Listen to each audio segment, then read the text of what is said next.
Donc effectivement, on va vous parler de développement de véhicules. Alors vu que on a eu l'introduction d'Agile en scène, je vais revenir juste sur notre spécificité sur cette présentation. Donc Renault Digital est venu vous présenter par le passé des choses sur la transfo digitale, sur l'agilité à l'échelle dans l'IT. Là, on va pas du tout parler de ça. On va parler de belles voitures. On va parler de comment on développe, on conçoit ces véhicules. Donc, on va parler tôle, on va parler plastique, vitres, mastic, peinture. Et surtout de production en série. On va pas être là pour vous dévoiler de tous nos secrets d'organisation, surtout qui sont propres à notre culture, à notre architecture. Mais surtout, vous raconter notre histoire, comment on a fait cette transformation. Et pour respecter les distances et les restrictions liées au Covid, je remets mon masque pour introduire Patrice et Thierry qui vont co-présenter avec moi cette session. Et on va commencer par nous présenter. Patrice.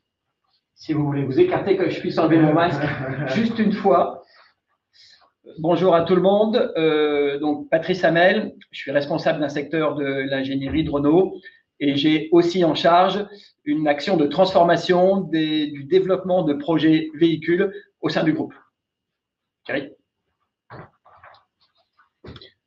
Bonjour à tous, je suis Thierry Parère, donc je suis Chief Transformation Officer. Depuis un peu plus de 20 ans chez Renault, j'ai eu des fonctions de fabrication, de travail avec les fournisseurs au cœur de la conception Renault et j'ai la chance de mener cette transformation que nous allons vous présenter. Et donc Stéphane Guédon, je suis coach agile depuis quasiment 20 ans. Je suis très fier d'avoir rejoint Renault parce qu'en fait, je suis une deuxième génération. Mon père, il est rentré à 17 ans, il a fait toute sa carrière. Et à ce titre-là, je suis très content de pouvoir vivre cette révolution de l'automobile. J'aurais pu choisir PSA. Non, en fait, j'aurais pas pu parce que c'était une cause de problèmes familiaux. Ok, on va commencer et je te propose, Patrice, de nous dire déjà pourquoi l'agile dans le développement du véhicule. Oui, donc là, j'ai remis mon masque. En fait, l'agile, c'était pas une volonté depuis le début. Ce qu'on avait comme volonté, c'était de faire une rupture dans nos modes de fonctionnement. Et donc, on est parti du besoin, et le besoin, c'était d'abord la complexité. C'est pas une spécificité de l'automobile, mais dans l'automobile, la complexité est énorme, elle va croissante, et elle a tendance à sédimenter, rajouter couche sur couche, des contraintes, qui fait que ça mène une non-performance structurelle, non-performance dans les relations clients-fournisseurs internes, non-performance dans les silos. Et donc, cette complexité est un enjeu majeur. Elle rend le système hyper statique. C'est un mot d'ingénieur, mais je crois qu'il est assez parlant. Elle rend le système hyper statique et ça fait monter une pression pour les individus qui se retrouvent un petit peu dans une bourrasque. Et donc, on voulait redonner du sens aux individus. Les individus, c'est la valeur majeure de Renault. Ils sont engagés, ils sont passionnés, ils ont des compétences excellentes. Ils sont dans un système qui a tendance à les décérébrer. Le mot est un peu fort, mais c'est celui qu'on utilise en interne. Ils peuvent avoir tendance, du coup, avec cette complexité croissante, à aller davantage dans les tribunes que sur le terrain.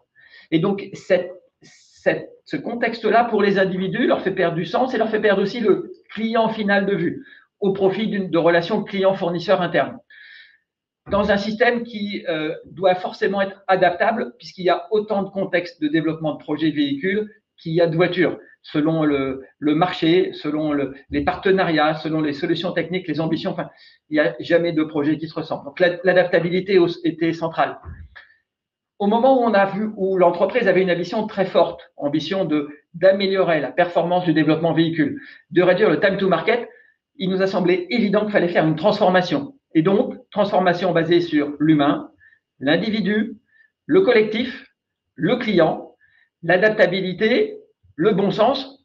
Et ben donc, naturellement, on est arrivé à l'agile comme une réponse et puis comme une opportunité parce que, honnêtement, c'était la mode et donc ça ouvre des portes. Voilà, on a surfé sur cette mode-là. Mais l'agile, pour nous, c'était une réponse. Et quand je parle de l'agile, c'est ces valeurs-là, donc les principes du manifeste agile. Pour nous, l'agile, c'est ça et c'est là-dessus que nous sommes partis. Merci Patrice. Et ce que je vous propose, c'est de voir avec Thierry quelle approche on a sélectionnée, comment on s'y est pris pour construire quelque chose d'original.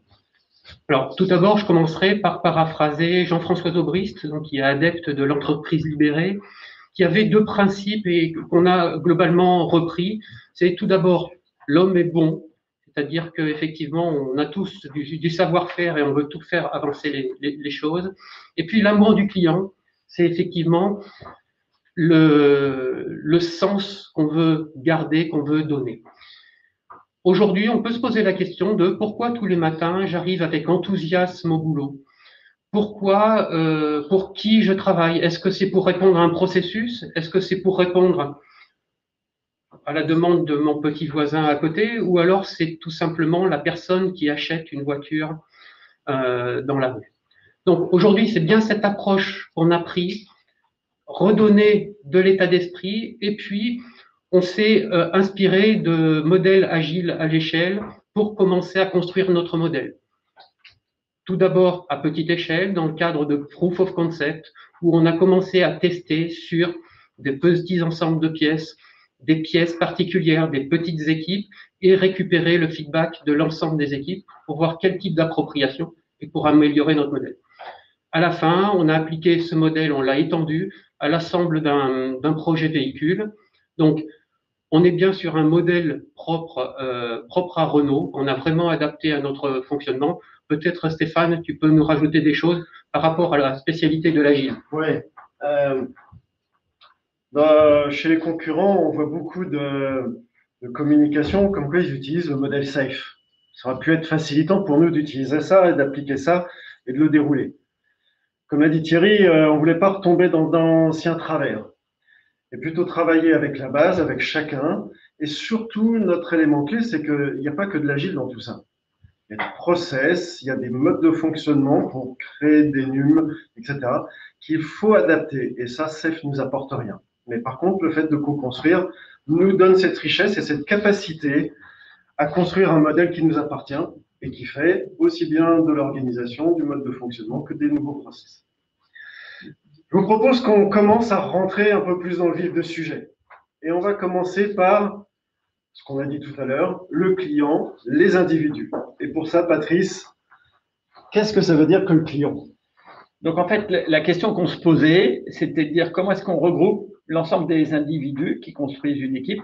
Allez, 200 à 300 personnes en premier niveau, c'est l'ordre de grandeur selon les projets. Comment est-ce qu'on les organise dans des petites équipes qui vont donc pouvoir fonctionner en agile? On a appliqué une recette basique, mais qui s'est révélée révolutionnaire. Simple, mais révolutionnaire, désolé.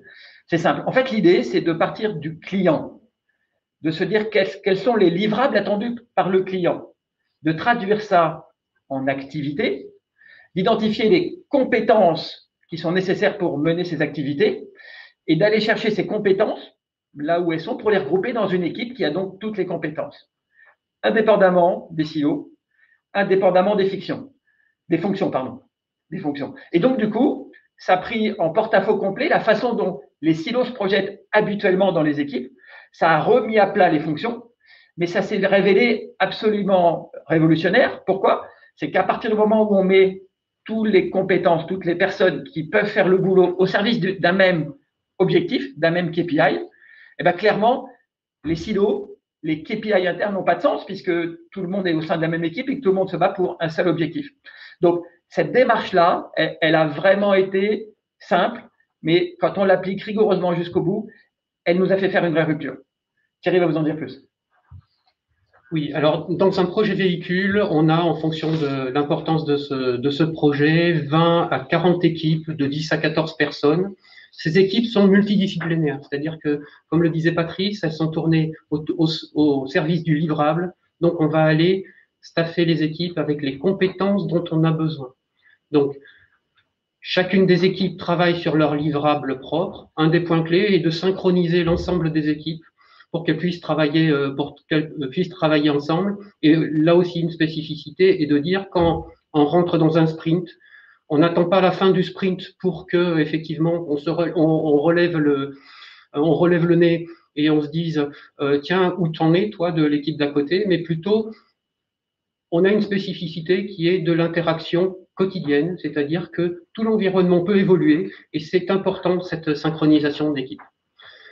Un point sur les compétences techniques, là aussi, c'est un changement de mindset qu'on est en train de mettre. On vient d'un monde où on partageait les compétences entre plusieurs projets. C'est ce que vous voyez sur le slide en disant une personne, une compétence, N projets, c'est-à-dire que les gens n'avaient pas la notion d'appartenance au projet et qu'elles travaillaient sur la même pièce, mais sur plein de projets à la fois, en fonction des priorités qui pouvaient se fixer. Là, on est en train de dédier les personnes au projet. Ça veut dire que on va pas multiplier le nombre de personnes sur les projets, mais plutôt on va aller travailler sur la compétence, le développement des multicompétences, de la polyvalence, et si bien que, par exemple, un concepteur d'une pièce plastique donnée, traditionnellement, va avoir en charge le développement d'une deuxième pièce ou d'une troisième pièce en fonction de son socle de compétences qui est 80% commun. C'est le socle de compétences du concepteur, par exemple. Voilà. Patrice, tu veux rajouter quelque chose sur le changement de paradigme? Oui, le dernier point est important. Vous excusez le franglais, mais c'est une façon d'illustrer la façon dont on le vit au quotidien, on l'anime au quotidien. On veut changer d'un monde qui était milestone driven, c'est-à-dire une équipe projet pilotée par le milestone, le jalon, le prochain jalon. On veut remplacer ça par une co-construction en continu selon le rythme de l'équipe, selon la durée des sprints, co-construction en continu du produit. Et donc, on va à un product co-driven. Le point important, c'est le co, c'est-à-dire qu'on soit vraiment dans une co-construction de l'ensemble de l'équipe qui crée de la valeur. C'est ça le changement, donc milestone driven vers product co-driven. Oui, et je pense que vous l'aurez détecté dans cette transformation, il y a un rôle agile qui est central, qui est le product owner, donc qui est nouveau pour nous. Et qu'on a introduit, qu'on a commencé à introduire, on va falloir qu'on continue parce qu'il y a forcément, il va falloir professionnaliser les gens. Comment avoir ce représentant du client au sein de chaque équipe? C'est ça notre enjeu numéro 1. On l'a un petit peu perdu, il va falloir le remettre. C'est bien cette posture avec le client dans l'équipe, mais ça ne suffit pas. Et il y a un élément clé qu'on va vous partager pour nous, clé pour nous, qui est l'empowerment des équipes. L'empowerment, c'est central. Alors, excusez le mot anglais, mais le nouveau mot anglais. Mais là encore, c'est le mot qu'on a utilisé pour marquer le fait que c'était pas une responsabilisation telle qu'on pouvait la pratiquer.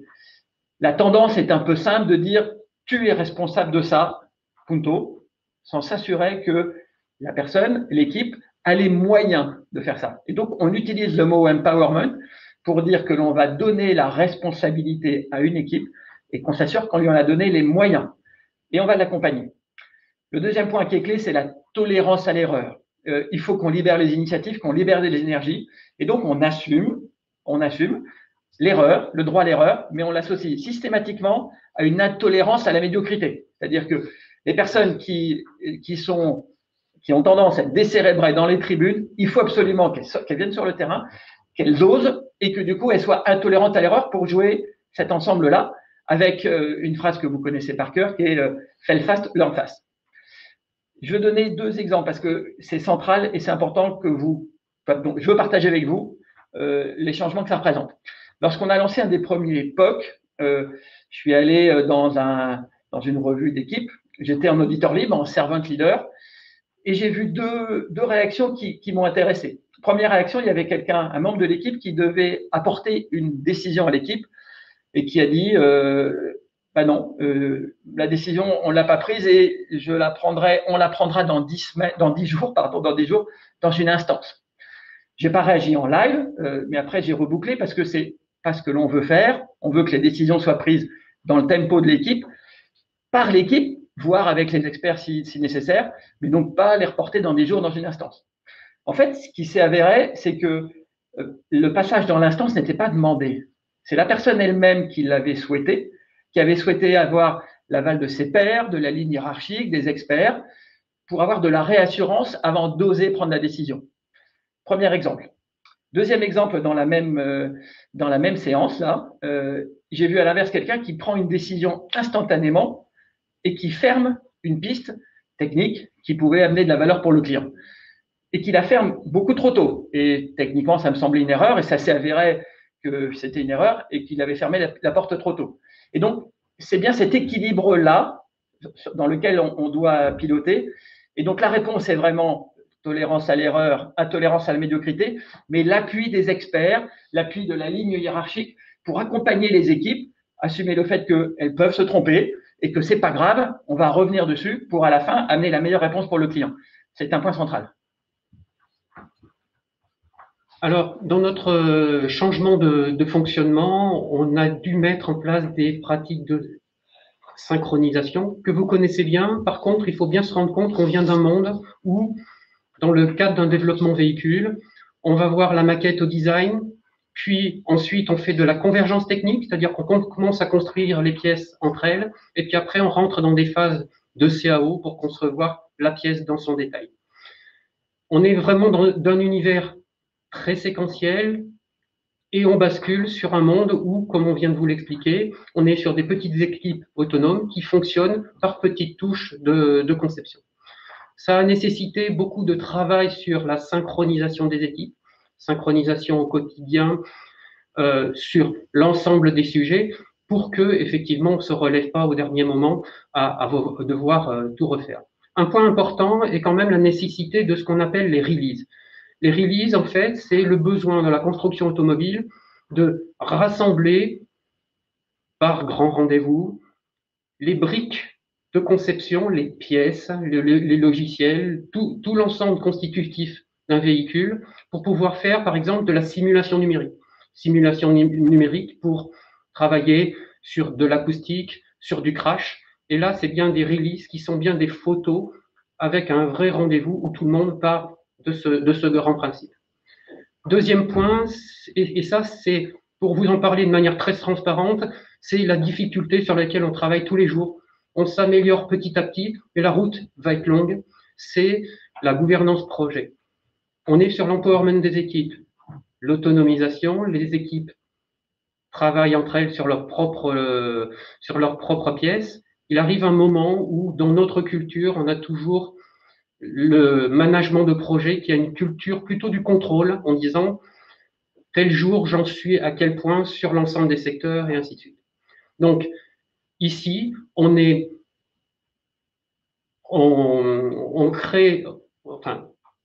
part d'une situation où on a plutôt des marathons, des réunions marathons où on regarde les indicateurs et ainsi de suite. Et aujourd'hui, ce changement de position du manager plutôt servant leader, c'est ce qu'on a à travailler. C'est-à-dire qu'une équipe va avoir besoin d'une partie prenante, soit un expert, soit un manager de projet, pour venir prendre des décisions. Donc, il viendra dans l'équipe, il sera invité dans l'équipe pour prendre la décision. Ok, merci. Donc, on a parlé empowerment, des personnes, des équipes, de l'alignement des équipes sur les objectifs du projet, sur le produit. Et ça relève vraiment, l'image qu'elle a, et pas Nadine, de cette envie que chacune de ces équipes au sein des projets soit comme une team de F1 au service des véhicules et de nos clients. C'est ça qu'on voudrait faire. Pour cela, il a fallu mettre en place quand même une structure d'accompagnement. Et Thierry, je te propose de nous décrire qu'est-ce qu'on a mis en place.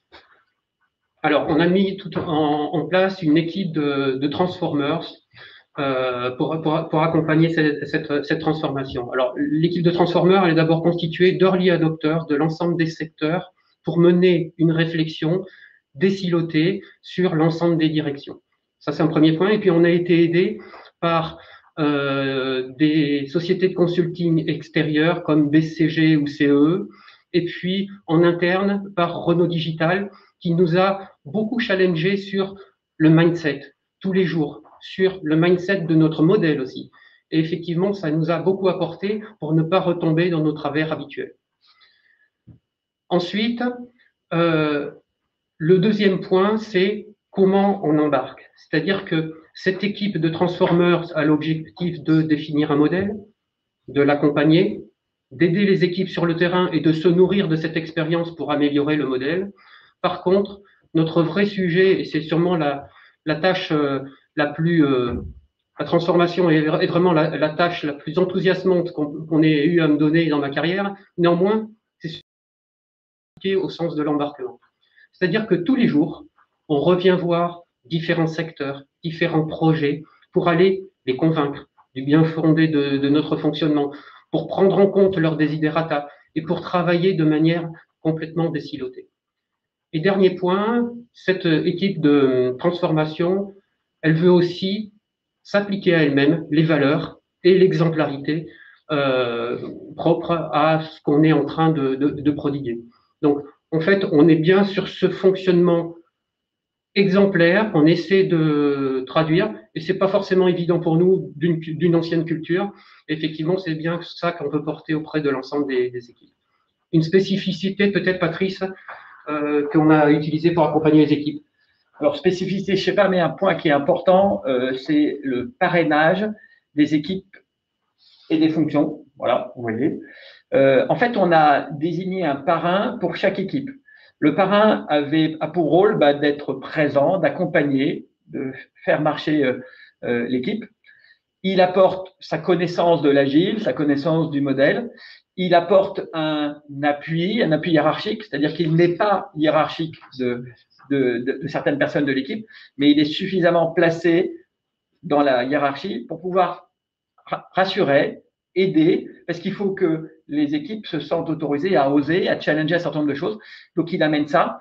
Et puis, surtout, il aide à régler les problèmes, puisqu'on est sur un modèle adaptatif. Et donc, les équipes en permanence sont confrontées à des problèmes qui sont un peu différents, qu'il faut adapter. Et donc, lui, il peut amener soit des conseils, mais surtout de la rassurance pour accompagner, surtout de l'alignement dans l'entreprise si l'équipe a décidé quelque chose. Si ça frotte encore dans l'entreprise qui n'est pas tout en agile, c'est son job de faire marcher, de régler l'ensemble des problèmes.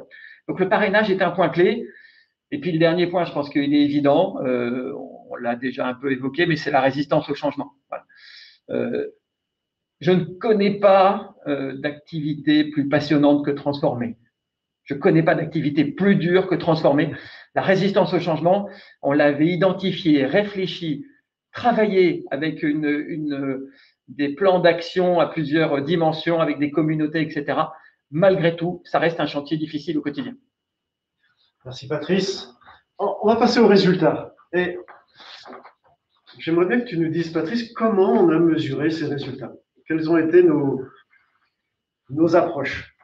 Alors, c'est une question qu'on s'est posée depuis le début. C'est comment est-ce qu'on va mesurer notre réussite? Bon. On avait dès le début refusé de mettre des KPI, pas rajouter un KPI de plus. Et donc, dès le début, on a dit on veut avoir des étoiles, on veut voir des étoiles dans les yeux de tout le monde. Je vous ai expliqué le contexte des individus. On veut voir ces étoiles-là. On veut créer un effet dynamique. On avait à l'époque qualifié d'effet viral en espérant qu'on serait débordé par les initiatives.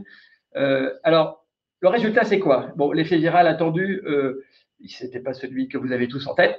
Il existe malgré tout, c'est-à-dire qu'on a eu beaucoup de dynamique. Il y a des gens qui se sont organisés spontanément en agile avant le déploiement. Il y a clairement des étoiles dans les yeux et ça, c'est un vrai plaisir. Et il y a un fait qui est assez unanime, c'est que tous les acteurs qui vivent du développement de projets véhicules en agile, plus personne ne veut revenir en arrière. Donc, les étoiles dans les yeux, oui, on est bien parti. Ça, c'est gagné.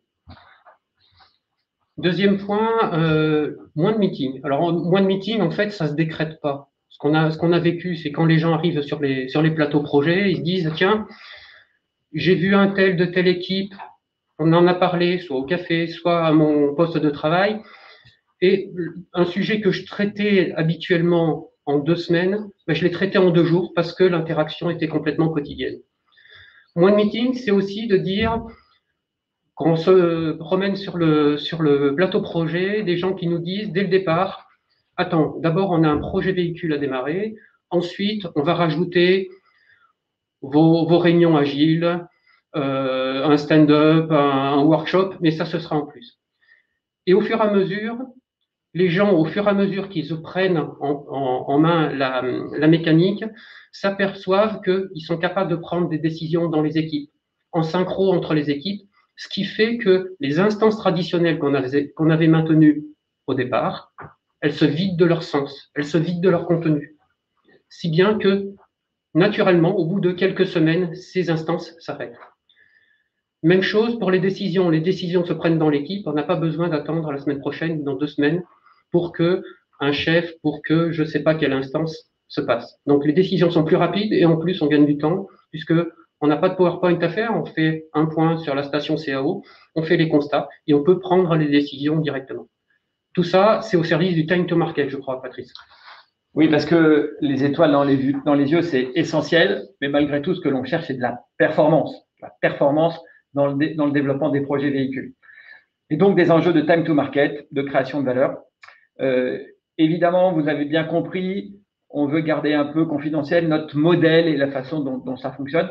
Malgré tout, je veux partager avec vous un certain nombre de choses.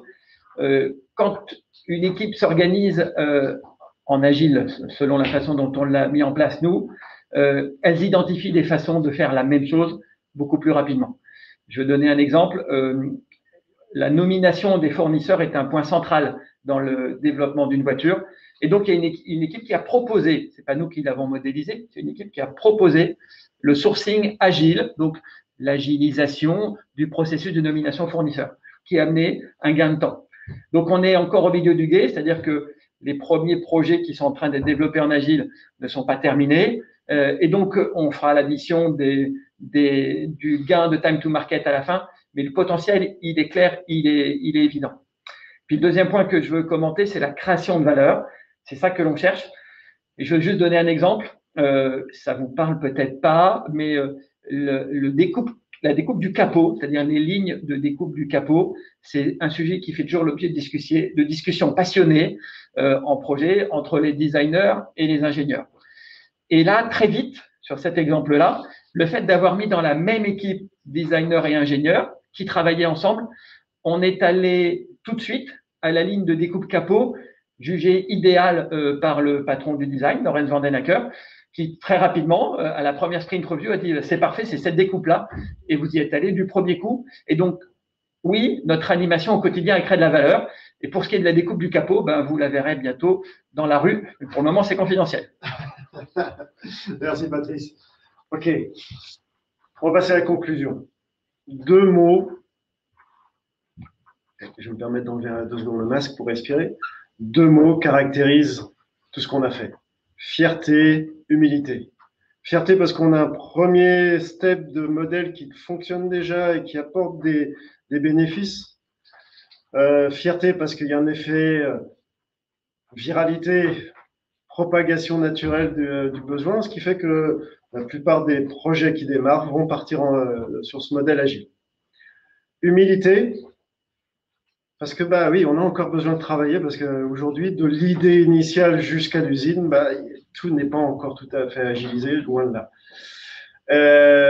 Des problèmes aussi d'échelle, il va falloir augmenter le nombre de projets en parallèle, gérer l'international, même si on commence à toucher, mais ça crée des complexités non notables. Et puis même en termes d'agilité, de pratique agile, il y a encore plein de choses à faire. On a parlé de l'orientation du focus produit, ben là-dessus, on a encore beaucoup de travaux pour rendre un peu plus feature compliant certaines équipes, voire même gérer plusieurs produits qui doivent s'assembler au sein d'un véhicule, avec des gestions de portefeuille par exemple. Et je vais laisser à Patrice le mot de la fin sur cet aspect-là. Je vais faire comme toi, vous vous êtes bien reculés, messieurs, du coup, je vais enlever le masque pour la conclusion. Oui, fierté et humilité, je pense que c'est 2 bons mots. On est au milieu du gué. Donc, on va continuer humblement et fermement pour aller jusqu'au bout du gué. Maintenant, je veux partager 2 verbatims avec vous. Ça a été 2 moments de bonheur assez forts dans l'année, depuis le début de l'année. C'est l'équipe dont je vous ai parlé tout à l'heure, une des équipes, mais l'équipe dont je vous ai parlé tout à l'heure, qui s'est organisée spontanément en agile pour aller chercher une valeur client sur le porte-à-faux avant de la voiture. Patrice, excuse-moi, mais je pense que porte-à-faux, il va falloir expliquer ce que c'est. Oui, alors, merci. Effectivement, le porte-à-faux, c'est quelque chose que vous avez tous en tête, puisque c'est un élément clé qui vous permet de juger de l'esthétique, du dynamisme d'une voiture. C'est la distance qu'il y a entre l'axe de la roue avant et le tout avant de la voiture. Cette distance-là, plus elle est courte, plus elle est compacte, plus elle permet du dynamisme, mieux elle équilibre la voiture. Et donc, c'est un des points clés. Et il y a des acteurs qui, avant qu'on leur demande de s'organiser en agile, ont identifié qu'il fallait et qu'on pouvait faire une rupture sur cette distance-là pour la rendre plus courte. Ils sont organisés spontanément, ils nous ont rien demandé. Et au bout de quelques semaines, ils nous ont appelés, ils ont dit Thierry et Patrice, venez voir, on veut votre avis, on veut vous dire là où on en est. Et donc, ils nous ont raconté leur expérience et il y a eu 2 témoignages qui ont été mes moments de bonheur. Il y a quelqu'un qui a dit « J'ai oublié ma pièce ». Dans notre monde, ça veut dire qu'il avait oublié les enjeux de sa pièce, les KPI liés à sa pièce, pour s'approprier les enjeux du collectif qui était de réduire le porte-à-faux avant. Donc ça, c'est un vrai message fort.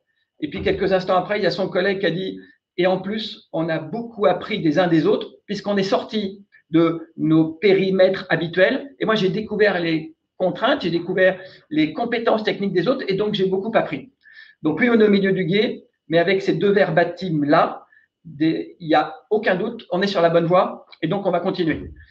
Et le petit mot de la fin? Et le petit mot de la fin, que le Mahatma nous pardonne parce qu'on en use et en abuse, mais c'est un message que l'on passe régulièrement à toutes les équipes, puisque c'est exactement l'état d'esprit de ce qu'on est en train de faire. C'est « Be the change you want to see in the world ». C'est ça notre état d'esprit, humblement mais fermement.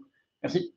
Merci à tous. Eh bien, on va passer à la séance de questions-réponses. Y a-t-il des questions auxquelles vous aimeriez que nous répondions? Merci beaucoup, messieurs. Effectivement, votre conférence a suscité un certain nombre de questions. Du coup, je vais vous proposer de vous les poser. Alors, je les ai notées dans la chronologie de votre présentation pour vous permettre de vous repositionner au moment où elles ont été posées. Donc, au moment où vous avez évoqué l'empowerment des équipes et l'alignement, Jean-Paul nous pose la question, du coup, quid ou que font vos chefs de projet?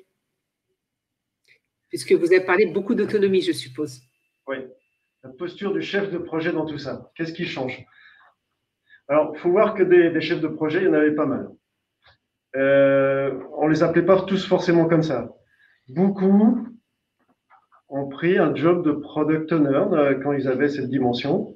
Beaucoup sont restés sur des postures de chef de projet à l'échelle de tout le véhicule. Ce sont des... Aujourd'hui, on a toujours un fonctionnement qui s'intègre dans un tout d'entreprise et donc des coordinations entre projets. Peut-être des choses à rajouter? Oui, alors le terme chef de projet est effectivement assez large. Ouais. Il y a peut-être un élément de réponse qui est important, c'est la personne qui est responsable du projet, qu'on appelle Chief Vehicle Engineer, CVE.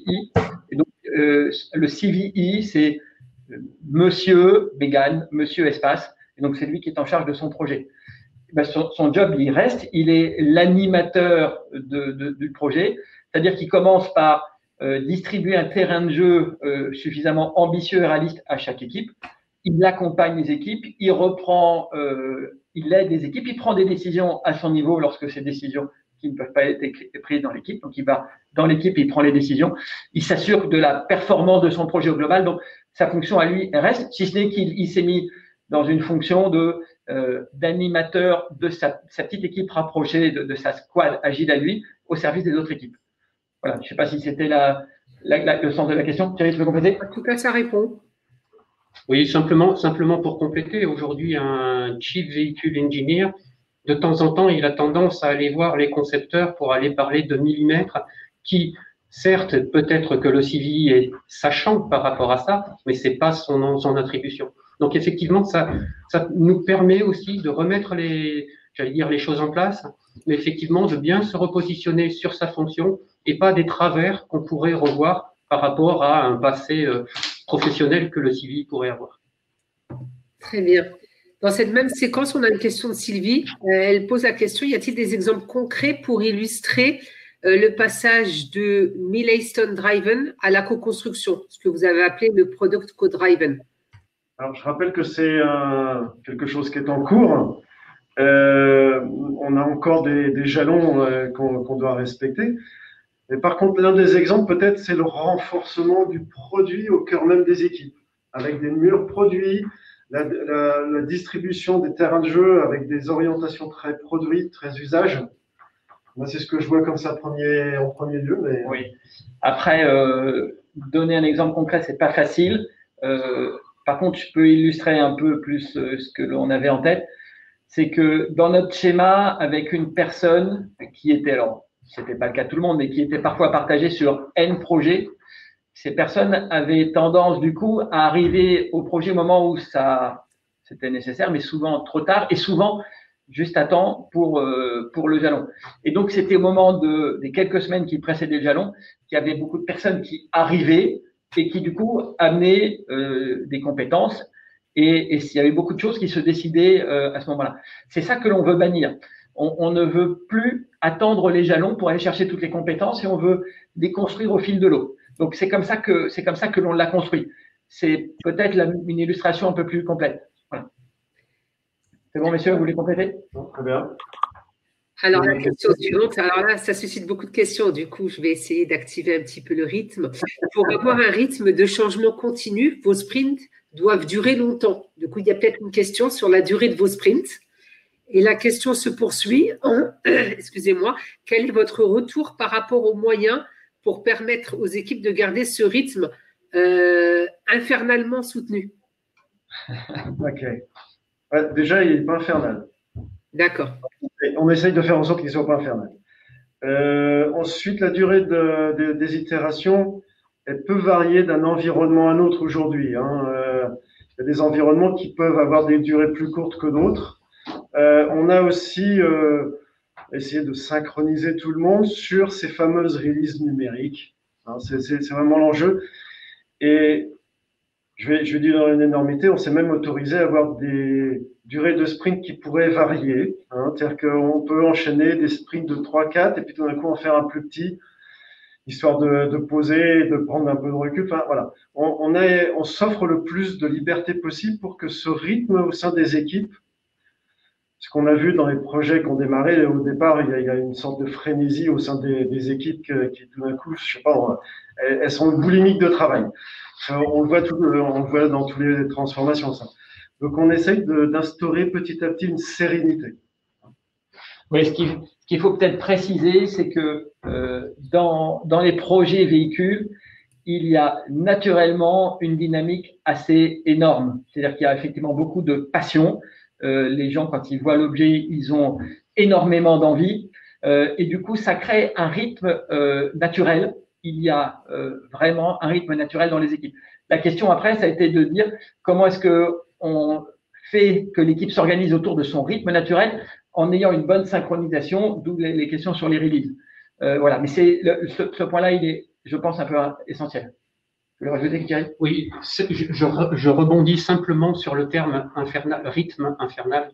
Et effectivement, au tout début, là aussi, en toute transparence, on a pris sprint au pied de la lettre. C'est-à-dire qu'il fallait faire tout de suite pour le lendemain. Et effectivement, on a créé cette frénésie, ce mouvement brownien qui n'était pas nécessaire par rapport aux livrables, par rapport aux différentes échéances et à la construction qu'on avait à faire. Voilà, c'était tout pour moi. Eh bien, on a eu une question et ça faisait partie de vos résultats à la fin autour du MVP. Elle s'est présentée vraiment au début de votre présentation sur l'empowerment des équipes. Est-ce que dans votre contexte, le MVP a un sens? Si oui, quelle forme prend-il? Et une autre question sur le même sujet de Thomas. La première était d'Olivier. C'est comment sont intégrés les feedbacks des utilisateurs finaux dans votre process et quid du mode MVP? Est-ce que c'est possible finalement? Oui, alors le terme MVP qu'on a utilisé était plutôt en relation avec notre modèle de fonctionnement.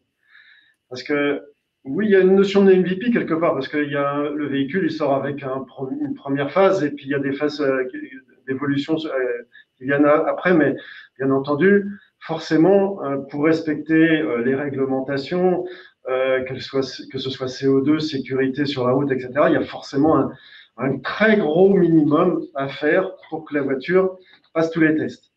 Donc aujourd'hui, la notion des MVP sur le produit, sur un véhicule, sur de la tôle, c'est un peu plus compliqué, surtout que le MVP, il va sortir à plusieurs centaines ou milliers de véhicules par jour après en usine. Donc non, on l'utilise pas au sens MVP traditionnel. Et en fait, sur cette question-là, comme sur d'autres, vous avez compris, on a fait une interprétation volontairement libre, volontairement contextualisée des meilleures pratiques de l'agile que l'on a regardées.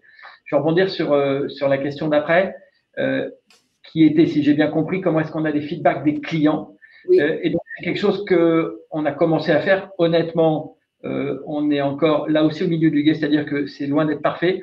Mais l'idée, c'est vraiment d'aller chercher un avis client à chaque sprint review, ou en tout cas très régulièrement, sur ce qu'on est en train de développer pour remettre le client au centre de ce qu'on est en train de faire et pour s'assurer qu'on est sur le bon chemin.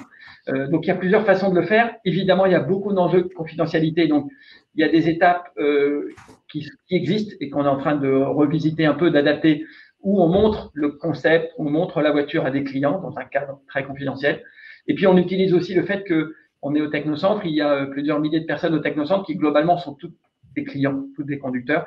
Et donc, on essaye de multiplier les avis. C'est quelque chose qu'on est en train de travailler. On n'est pas au bout. Mais en tout cas, c'est vraiment au cœur de ce qu'on veut faire. D'accord. Dans la continuité, deux questions autour de la synchronisation, une qui avait été posée par Jérôme et une par Steve. Comment avez-vous pu gérer la synchronisation des équipes hardware et software?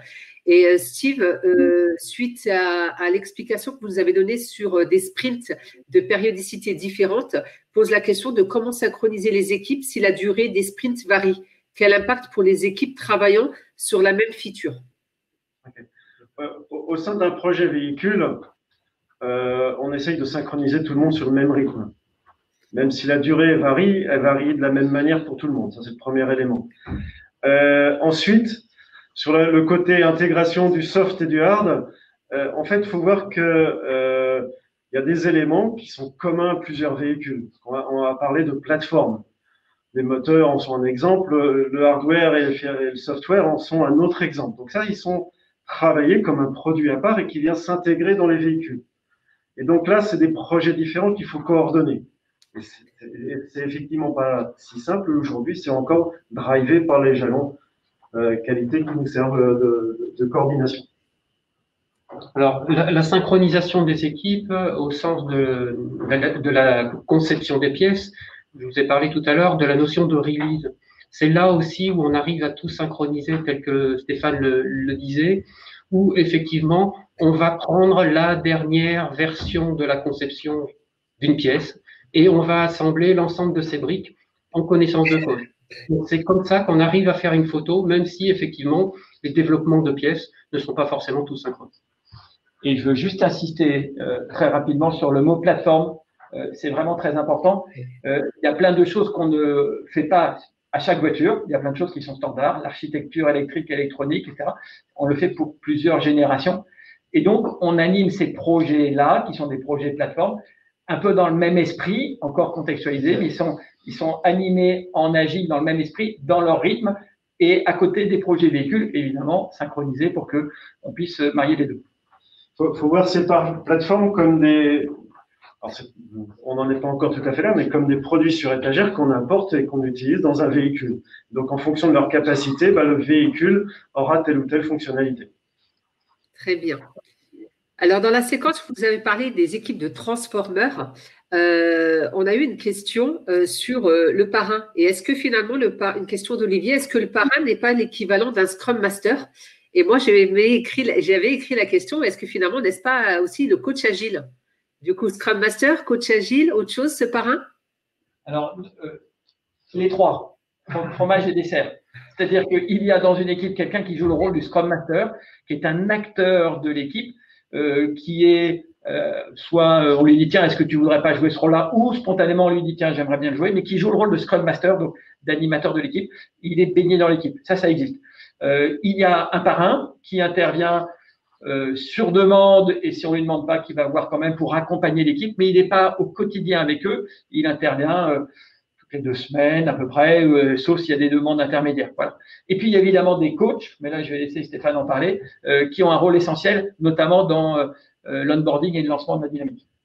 Ça, le parrain, effectivement, il a peut-être plus un rôle de coach mentor, on va dire. Il a cette grande force d'apporter la connaissance du métier, de l'entreprise, etc., que parfois les coachs n'ont pas et qu'il nous faut parfois du temps à acquérir. Thierry l'a évoqué un moment. Et sinon, les coachs accompagnent un certain nombre d'équipes au sein de projets. On est plusieurs coachs à accompagner tout un projet véhicule. Une quarantaine d'équipes, ça représente quand même 6 personnes qui vont accompagner l'ensemble des équipes. C'est très bien, mais du coup, moi j'ai une question sur ce sujet. Donc, ça a l'air un environnement quand même assez très technique.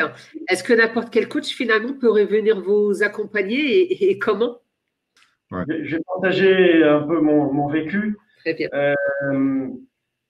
Il m'a fallu du temps pour comprendre le métier. Et l'humilité, il a fallu que je la prenne dans un premier temps pour dire, en fait, je connais rien. Ça sert à rien que j'arrive avec mes gros sabots en disant c'est comme ci, c'est comme ça. Vous êtes nuls. Non, en fait, il y a un vécu. Il a fallu que je comprenne les métiers. Il a fallu que c'est un peu, enfin, j'ai une fibre un peu craftsmanship, mais c'est dans la continuité de ce craftsmanship. C'est-à-dire que pour moi, je considérais qu'accompagner une équipe de dev, si je ne savais pas comment elle travaillait, je me sentais pas efficace. Bah là, ça a été pareil.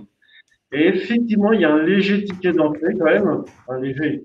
Ça m'a pris quelques mois pour être en mesure de challenger, d'expliquer, de donner des exemples concrets, parce que sinon on reste trop théorique, trop hors sol, et le message y passe pas. Je sais pas Thierry, si tu veux rajouter quelque chose. Oui, simplement là aussi pour témoigner d'une première expérience, c'est que lors du premier projet, effectivement, ce point-là, on l'avait peut-être mésestimé en disant tiens, on va apporter des pratiques et en fait, il n'y a pas eu assez d'appropriation du métier, mais de la culture de l'entreprise par rapport à ce qu'on voulait faire. Effectivement, au départ, on a eu une forme de rejet, on a un petit peu rebattu les cartes pour mieux l'accompagner ensuite. Effectivement, comme le dit Stéphane, derrière, il y a un ticket d'entrée pour s'approprier. Alors, on appelle ça des vies ma vie ou des choses comme ça, qui peuvent accompagner, j'allais dire, des coachs pour comprendre un petit peu notre fonctionnement et nos travers, évidemment, mais pour mieux appréhender ce sujet. Et l'ensemble des coachs sont regroupés maintenant dans un chapter dédié au développement véhicule, ce qui nous permet de capitaliser sur ces connaissances. Et on essaye de stabiliser un petit peu les personnes qui travaillent là-dessus, parce que il y a une forme d'investissement de compétences, de connaissances à avoir. Et on s'entraide énormément maintenant pour monter, pour la compréhension des fonctions des personnes, parce qu'il y a un certain nombre de fonctions qui ont chacune un rôle, des compétences. Et c'est vraiment quelque chose de très enthousiasmant en tant que chapter leader d'accompagner cette équipe-là. D'accord. Au moment où vous avez exposé effectivement les résultats, Julien nous a posé la question de combien de temps de l'idée d'une voiture à sa livraison aujourd'hui? Combien de temps demain? Du coup, ça renvoie finalement au time to market. Et est-ce qu'aujourd'hui, vous êtes en mesure de mesurer ces gains et quand est-ce que vous serez en mesure de le faire? Un certain temps, ou un temps certain, peut-être. Je sais pas si on peut. Alors, si c'est une question de culture générale, excusez-moi de le dire comme ça, pour développer une voiture, il faut à peu près 3 ans. Après, en général, entre la première idée et puis le fait que l'on dise finalement on va vraiment faire cette voiture-là, il peut se passer un peu de temps, mais il faut à peu près 3 ans. C'est ça l'ordre de grandeur. On est en train de faire une rupture et on a des objectifs pour être capable de développer des voitures dans un temps record. Et vous m'excuserez, mais on ne vous donnera pas le chiffre de ce qu'on veut faire. D'abord parce que c'est un peu confidentiel.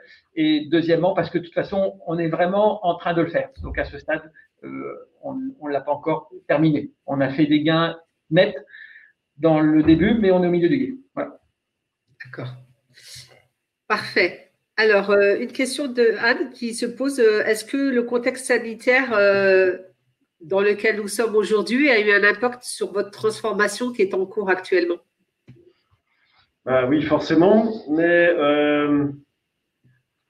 on a démarré un projet en plein confinement.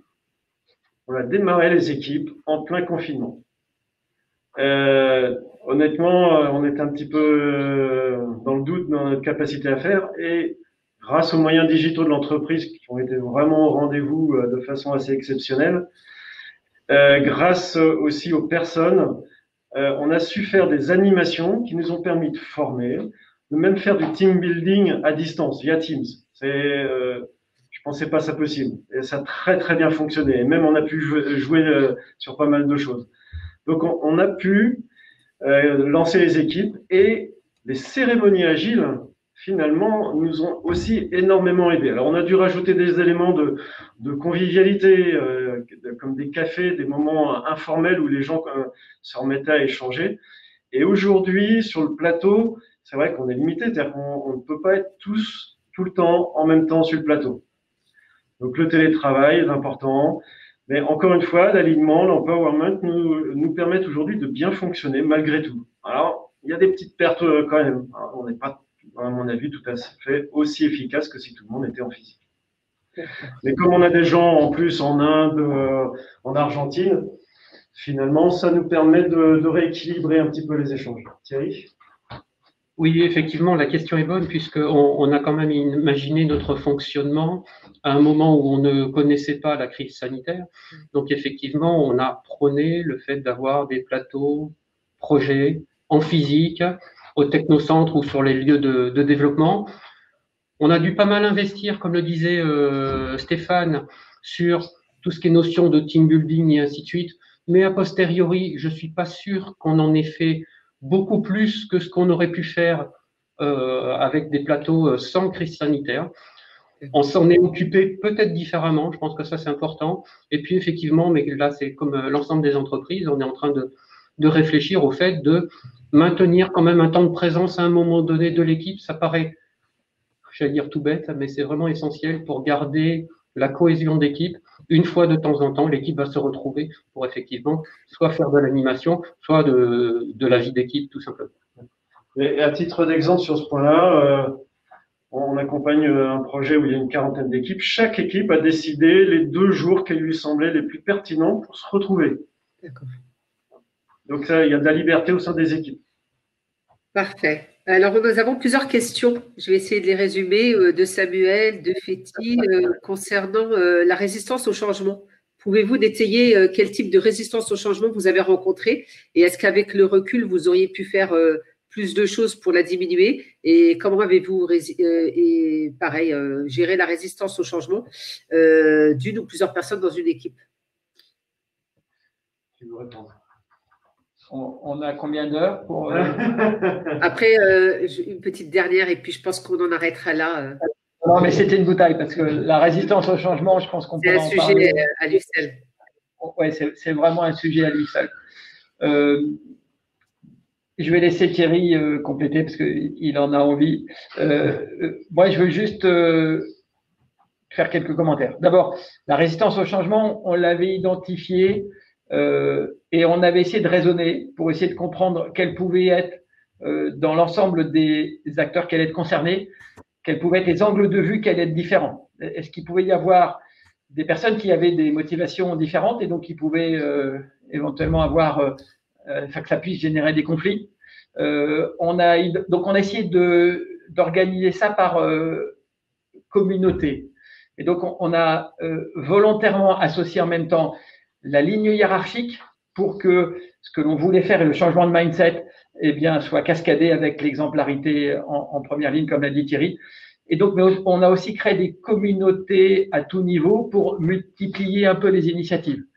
Et donc, ça a été un point central. Donc, on a créé des communautés par niveau hiérarchique, des communautés par fonction. On a créé une communauté, il faut accompagner une communauté de jeunes, genre Shadow Comex.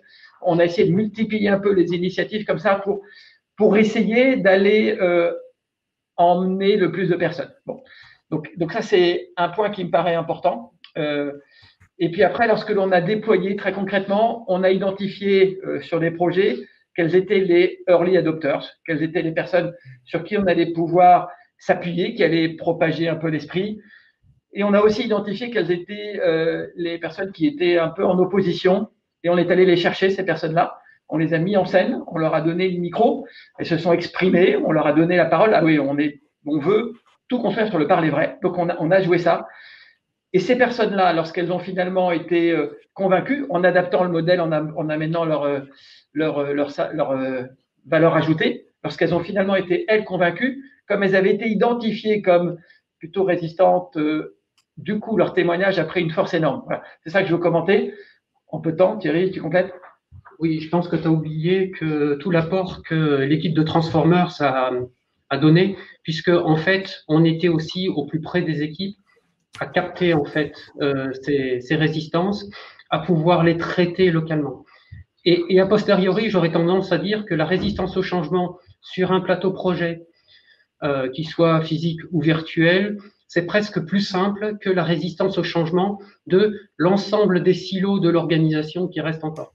Donc en fait, aujourd'hui, c'est bien ça ce sur quoi on est en train de s'attaquer, c'est bien de se dire, bah, voilà, l'agilisation, ça passe aussi par les chefs, donc on va aller les voir et puis répéter encore les choses, transformer et encore transformer.